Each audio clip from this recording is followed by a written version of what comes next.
Carnage के last episode के अंदर हमने देखा था कि किस तरीके से कार्नेज सिम्बियोट जो है वो डॉक्टर टेनीस के मुकम्मल तौर पे काबू में आ जाता है और वो उनको अपना नया होस्ट चुन लेता है। लेकिन डॉक्टर टेनीस जो इसके बावजूद भी उसको रेजिस्ट करने की काफ़ी ज़्यादा कोशिशें कर रही होती हैं और वो जो है आयरन मैन और स्पाइडरमैन के ऊपर हमला ना करते हुए वहाँ से भागने का फैसला करती है। और तब जाके मैं ये बात पता चलती है कि दरअसल कार्नेज यहाँ पे किसी के पीछे जा रहा है और वो शख्स कोई और नहीं बल्कि दरअसल क्लीटस कैसिडी है, जो कि दरअसल स्पेस में जाने के बाद भी मरा नहीं था और माइकल हॉल उसकी सारी के सारी R&D के लोगों ने उसको किसी न किसी तरीके से जिंदा करके रखा हुआ था अपने पूरे के पूरे प्रिजन के अंदर और अब कार्नेज उस तक पहुंच चुका है।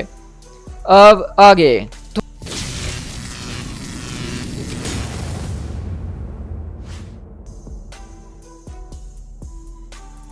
तो अब हमें बताया जा रहा है कि आखिरकार जो कुछ भी कार्नेज के साथ हुआ क्लीटस को वो किस तरीके से याद है और हम ये पूरी की पूरी कहानी क्लीटस के पर्सपेक्टिव से देखते हैं, जहाँ पे वो देखता है कि किस तरीके से सेंट्री उसको पकड़ के रिप आउट कर रहा है।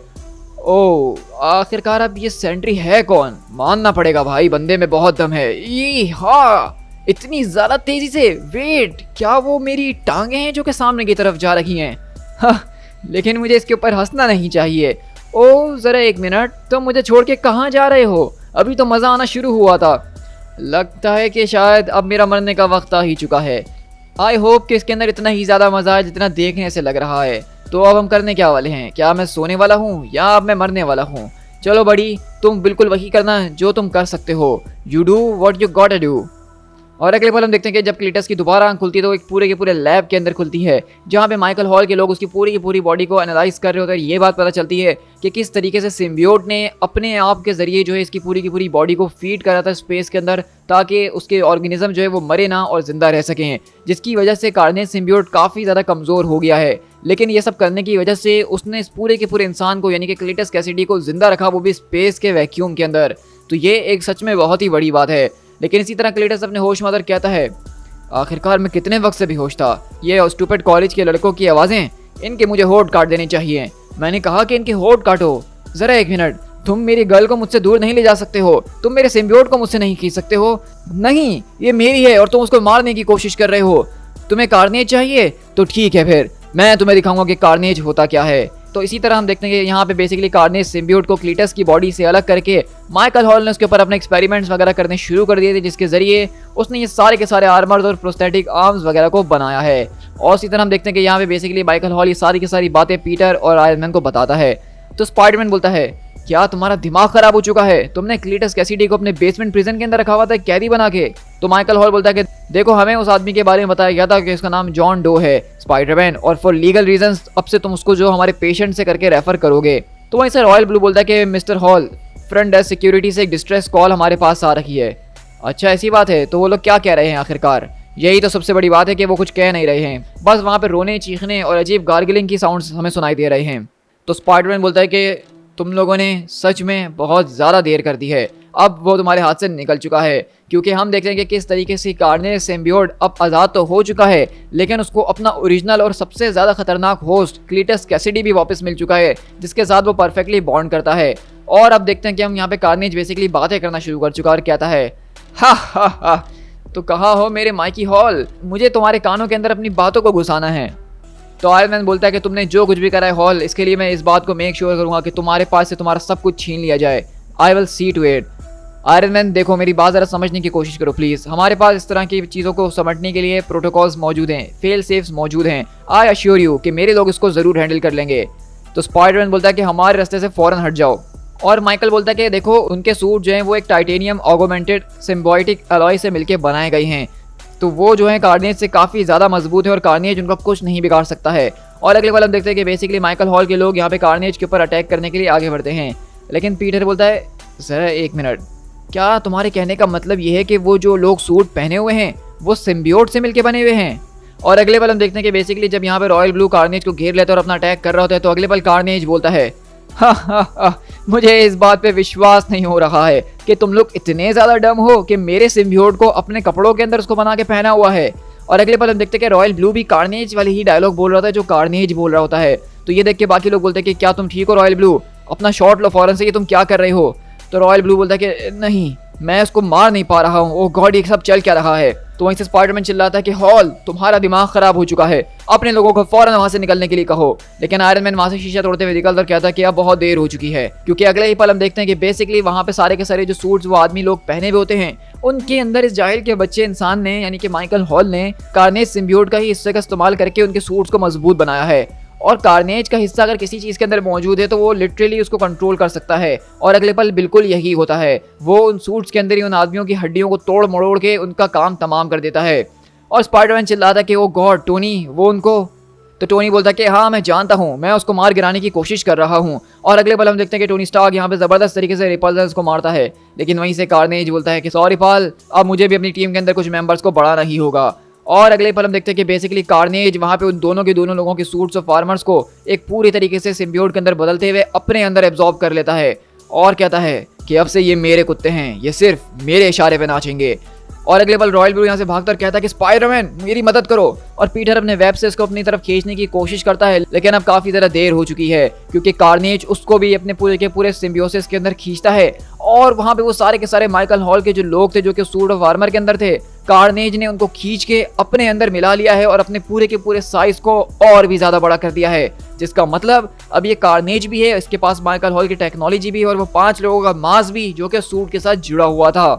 और वहीं से कार्नेज बोलता है हे, क्या देखा तुमने कि अभी अभी मैं किस तरीके से एक बैड एस के अंदर बदल गया हूँ। इसी तरह हम हॉल इंडस्ट्रीज के अंदर एक प्रिजन सेल के अंदर शिफ्ट होते हैं, जहाँ पे क्लीटस कैसिडी को बेसिकली रखा गया था, जहाँ डॉक्टर टेनीस जो है वो अपनी बेहोशी की हालत में होती है और आहिस्ता आहिस्ता होश में आ रही होती हैं। तो अगले पल हम देखते हैं कि वहाँ पे कोई और नहीं बल्कि श्रीक जो है अपने उस पूरे के पूरे डॉपलगैंगर के साथ उसका इंतजार कर रही होती है।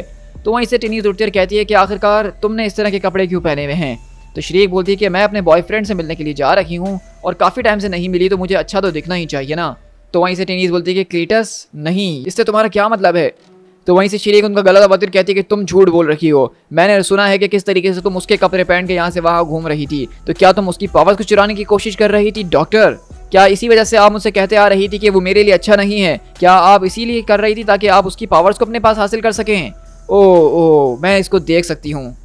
और अगले वाले हम देखते हैं कि बेसिकली यहाँ पे श्रीक जो है उनके प्रोस्थेटिक आर्म की तरफ देख के उनको छोड़ देती है और कहती है कि तुम्हें क्या लगता है कि इससे तुम स्पेशल बन जाती हो? इससे कुछ और नहीं बदलता है, वो मुझसे ज़्यादा प्यार करता है, वो तुमसे नहीं करता है, चाहे तुम उसके लिए कुछ भी करने की कोशिश क्यों ना करो। तो हम देखते हैं कि टेनीस बोलती है कि ये तुम क्या बातें कर रही हो, मुझे कुछ समझ में नहीं आ रहा, इससे तुम्हारा क्या मतलब है। तो वहीं से श्रीक बोलती है अब ज़्यादा स्टूपिड एक्ट करने की कोई ज़रूरत नहीं है, क्योंकि इस वक्त तुम अब उसके बच्चे को कैरी कर रही हो। और अगले पल टेनीस अपने हाथ की तरफ देखती है जो कि मुकम्मल तौर पे बदल चुका है और एक तरह से सिम्बियोट की फॉर्म में आ गया है, यानी कि कार्नेज ने बेसिकली अपने एक बच्चे को जन्म दे दिया है उसके उस प्रोस्थेटिक आर्म के अंदर। आपको पता होगा कि किस तरीके से मैंने सिम्बियोट वाली वीडियो जो अपने चैनल पर एक्सप्लेन करी थी नोयो यूनिवर्स के अंदर, मैंने बताया था कि किस तरीके से सिम्बियोट जो होते हैं वो अपने ऑफ स्प्रिंग्स को जब पैदा करते हैं तो वो कभी भी कहीं पे भी पैदा कर सकते हैं अपने सिम्बियोट के एक छोटे से टुकड़े के साथ। तो क्योंकि कार्नेज सिम्बियोट यहाँ पे डॉक्टर टीनीस के उस प्रोस्थेटिक आर्म के साथ जुड़ा हुआ था, तो शायद उसने अपने एक छोटे से ऑफ स्प्रिंग को यहाँ पे छोड़ दिया है, जिसका मतलब ये है कि बहुत जल्द एक नया सिम्बियोट हमारे सामने आने वाला है। और हम देखते हैं कि यहाँ पे कार्नेज जो है वो लिटरली न्यूयॉर्क सिटी के अंदर कार्नेज लेकर आ चुका है और कहता है ये मेटल इनकी बॉडी के साथ मिक्स हुआ बहुत ही ज़्यादा फनी फील हो रहा है, सच में मज़ा आ रहा है। ये वैसे पहली बार नहीं है कि मैंने किसी की डेड बॉडी को अपने कपड़ों की तरह पहना हो, और लगता है कि ये आखिरी बार भी नहीं होने वाला है, और इससे तो मुकाबला करने में मुझे और भी ज़्यादा मज़ा आ रहा है। और हम देखते हैं कि स्पाइडरमैन और आयरन मैन की यहाँ पे बहुत ही बुरी तरीके से ये कार्नेज अब शामत बुला रहा है, और आयरन मैन अपने आप को संभालते हुए कहता है कि वो आर्मर जो कि तुमने अपने अंदर एब्जॉर्ब करे हैं वो मुझसे 10 पीढ़ी पीछे हैं कैसेडी, ये बहुत जल्द खत्म हो जाएगा और तुम्हें वापसी उसी पिंजरे के अंदर डाल दिया जाएगा जहां से तुम निकल कर आए हो।